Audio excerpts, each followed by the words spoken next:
बिस्मिल्लाहिर्रहमानिर्रहीम। अस्सलाम वालेकुम।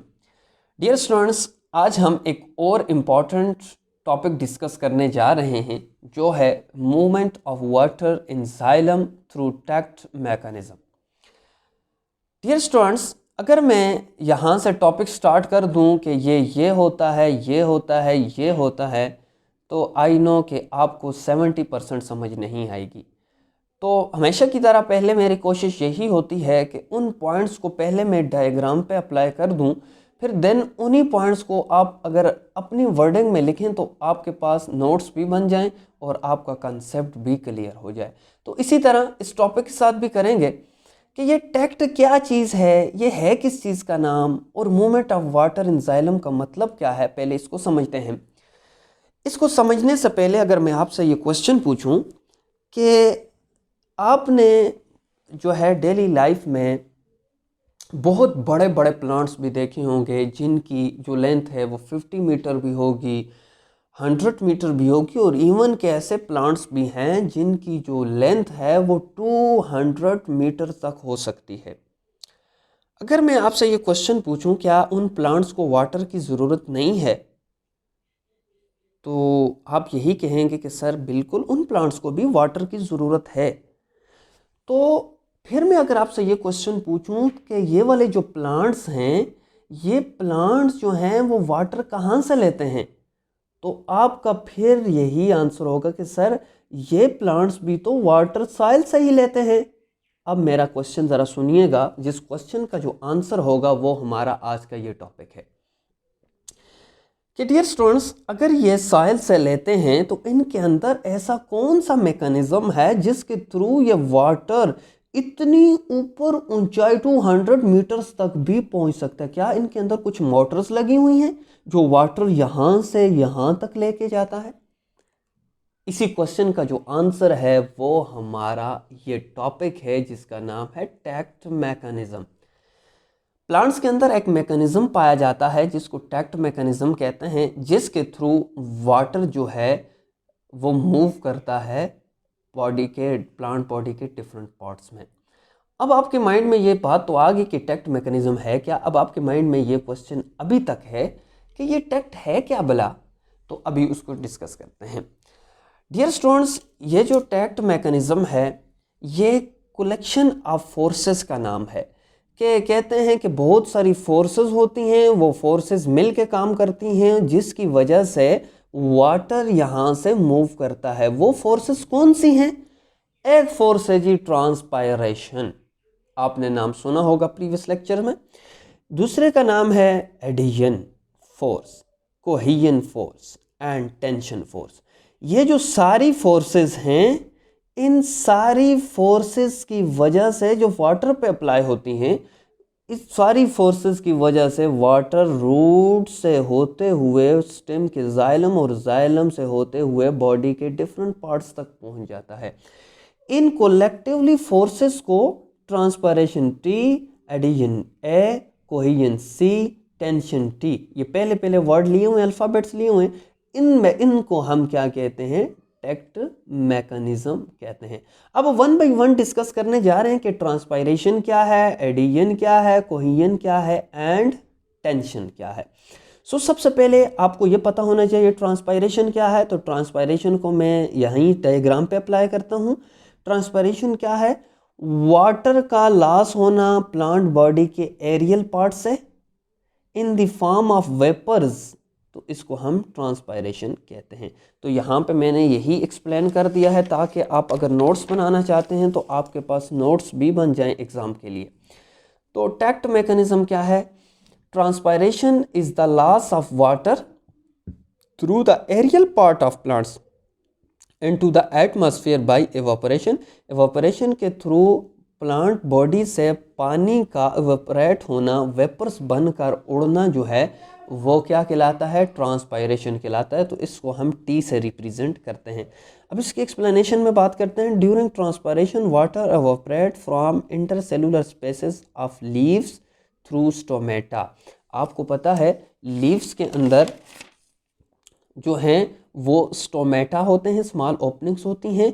ये स्मॉल जो माइक्रोस्कोपिक ओपनिंग्स होती हैं, तो इनके थ्रू वाटर जो है वो लॉस होता है। अगर स्टोमेटा वाला लेक्चर्स आपने नहीं देखा तो इसी चैप्टर के जो फर्स्ट 2 लेक्चर्स हैं वो स्टोमेटा की स्ट्रक्चर पे भी हैं और स्टोमेटा की कंसेप्चुअल बेस पे हमने लेक्चर बनाया हुआ है। तो कहते हैं कि स्टोमेटा के थ्रू ये होता है। इसके बाद more water is release to such intercellular spaces from surrounding mesophyll cells, जिसकी वजह से क्या होता है, वाटर के जो मोर वाटर रिलीज होता है मेसोफिल सेल्स में, और mesophyll cell draw from the leaf xylem due to pulling, और मेसोफिल सेल जाइलम से लेता है और leaf draw water from stem and then form root xylem, और ये रूट जाइलम से लेता है। और रिजल्टिंग में क्या होता है, resulting water flow from roots to stem and leaves due to transpiration, और जिसमें क्या होता है, resulting water flow from to stem and leaves due to transpiration. अब दूसरी जो फोर्स है जिसको हम एडिशन फोर्स कहते हैं, अब एडिशन फोर्स क्या है ज़रा सा इधर समझना है। कहते हैं कि वाटर मालिक्यूल्स का, फॉर एग्जांपल ये वाटर के मालिक्यूल हैं H2O, आपको पता है ये फार्मूला है, ये H2O है, ये मैंने वाटर मालिक्यूल्स को रिप्रेजेंट किया हुआ है। अब वाटर मालिक्यूल्स की किसी भी सरफेस के साथ, फॉर एग्जांपल ये मेरा हाथ वाटर मालिक्यूल है, तो इसका अगर मैं मार्कर के साथ जो फोर्स ऑफ अट्रैक्शन है, जो साथ अट्रैक्टिव फोर्स है, तो इसको हम एडियन फोर्स कहते हैं। तो यहाँ कहता है कि वाटर की यह भी प्रॉपर्टी है कि वो किसी भी वॉल के साथ, किसी भी सरफेस के साथ अपने आप को अटैच कर देता है, तो इस फोर्स को हम एडेसिव फोर्स कहते हैं। तो यहाँ पे मैंने पॉइंट्स लिख लिया है कि एडेसिव फोर्स या एडिशन क्या है, the force of attraction between water molecule and other substances, कि वाटर मॉलिक्यूल और अदर सब्सटेंसेस में, फॉर एग्जांपल यहाँ पे अदर सब्सटेंसेस का क्या मतलब है, cell wall of xylem cells is called adhesion force. अब एडिशन फोर्स क्यों होती है, क्यों वाटर मॉलिक्यूल की जाइलम के साथ, फॉर एग्जांपल ये जो मैंने यहाँ पे ऑरेंज कलर से जाहिर किया हुआ, ये फॉर एग्जांपल जाइलम है, तो ये क्यों जो वाटर मॉलिक्यूल की जो फोर्स, जो एडिशन फोर्स है, वो क्यों होती है जाइलम के साथ। तो आपको पता है जाइलम भी सेल से मिलकर बनती है, और जाइलम के अंदर भी सेल वॉल होगा। तो सेल वॉल सेलुलोज से मिलकर बनता है, तो सेलुलोज भी पोलर है, वाटर भी पोलर है। तो इन दोनों की पोलरिटी होने की वजह से, पोलर होने की वजह से इनमें स्ट्रॉन्ग अट्रैक्शन पाई जाती है। तो इन्हीं पॉइंट्स को मैंने यहाँ पे लिख लिया है। The water molecule adhere to the wall of xylem so that column of water in xylem tissue does not break, because cellulose of the cell wall and water are polar molecules and there is a strong attraction for water within the hollow capillaries of the xylem, जो है इसी वजह से, दोनों को cellulose होने की वजह से और पोलर होने की वजह से इसी ये जो है फोर्स ऑफ अट्रैक्शन होती है। अब इसके बाद जो नेक्स्ट है वो है कोहेजन। अब फिर डायग्राम की तरफ आते हैं। कोहेजन क्या है, कोहेजन कहते हैं कि वाटर इस वजह से भी सॉइल से बॉडी के डिफरेंट पार्ट्स तक पहुंचता है प्लांट की, कि वाटर के मॉलिक्यूल्स, फॉर एग्जांपल ये एक वाटर का मॉलिक्यूल है, ये दूसरे वाटर का मॉलिक्यूल है, इन वाटर के मॉलिक्यूल्स के दरमियान भी फोर्स ऑफ अट्रैक्शन होती है। इन दो वाटर मॉलिक्यूल्स के दरमियान ये जो फोर्स ऑफ अट्रैक्शन है, जो हाइड्रोजन बढ़ने की वजह से होती है, इसको हम कोहेजन फोर्स कहते हैं, जिसको हम सी से रिप्रेजेंट करते हैं। तो यहाँ पे मैंने यहाँ पे लिख लिया है, ये वाटर का एक मॉलिक्यूल है, ये वाटर का दूसरा मॉलिक्यूल है। इन दोनों मॉलिक्यूल्स के दरमियान जो फोर्स ऑफ अट्रैक्शन है उसको कोहेजन कहते हैं। अब ये force of attraction due to hydrogen bond होती है, जिसकी वजह से ये वाटर मॉलिक्यूल एक दूसरे से टूटते नहीं हैं। अगर हाइड्रोजन बॉन्ड ना हो तो एक वाटर का मॉलिक्यूल इधर पड़ा रहे, दूसरा इधर पड़ा रहे, तो इनके दरमियान बॉन्ड टूटते रहें, तो कैसे पानी नीचे से प्लांट बॉडी के ऊपर स्टेम तक या ऊपर पार्ट तक पहुंचेगा। तो क्लियर है। तो मैंने यहाँ पे डिफिनीशन भी लिख दी है, आप अपने पास नोट भी कर सकते हैं। It is the attractive force between molecules of the same substances, for example among the water molecule, और यहाँ मैंने डायग्राम से रिप्रेजेंट कर दिया है। अब क्वेश्चन यह है कि ये दो मॉलिक्यूल्स के दरमियान अट्रैक्टिव फोर्स क्यों होती है। तो attractive force, water has unusual high cohesive force due to hydrogen bond. इसमें हाई कोहेसिव फोर्स होने की वजह यह है कि क्योंकि इनमें हाइड्रोजन बॉन्ड पाया जाता है। It is estimated that water cohesive force within xylem give it tensile strength equal and to that of steel wire of similar. अगर कहते हैं कि इसी डायमीटर की अगर स्टील वायर हो तो उसके अंदर जितनी स्ट्रेंथ होती है, कितने मजबूती से जुड़ा हुआ होता है, तो ये भी वाटर के मालिक्यूल्स के दरमियान भी इतनी ज़्यादा फोर्स ऑफ अट्रैक्शन होती है तो एक दूसरे के साथ जुड़े रहें। अब इसके बाद जो थर्ड वन है, जिसको हमने अगर आपको याद हो तो टेंशन का नाम दिया था, ये तीन हमने डिस्कस किए हैं। अभी टेंशन की तरफ जाते हैं। ये टेंशन क्या है? It is pulling force which develop between the water molecule which pulls or draws up water in xylem due to hydrogen bond। कहता है कि जो पुलिंग फोर्स वाटर के मॉलिक्यूल्स के दरमियान बन जाती है, इस पुलिंग फोर्स को हम क्या कहते हैं?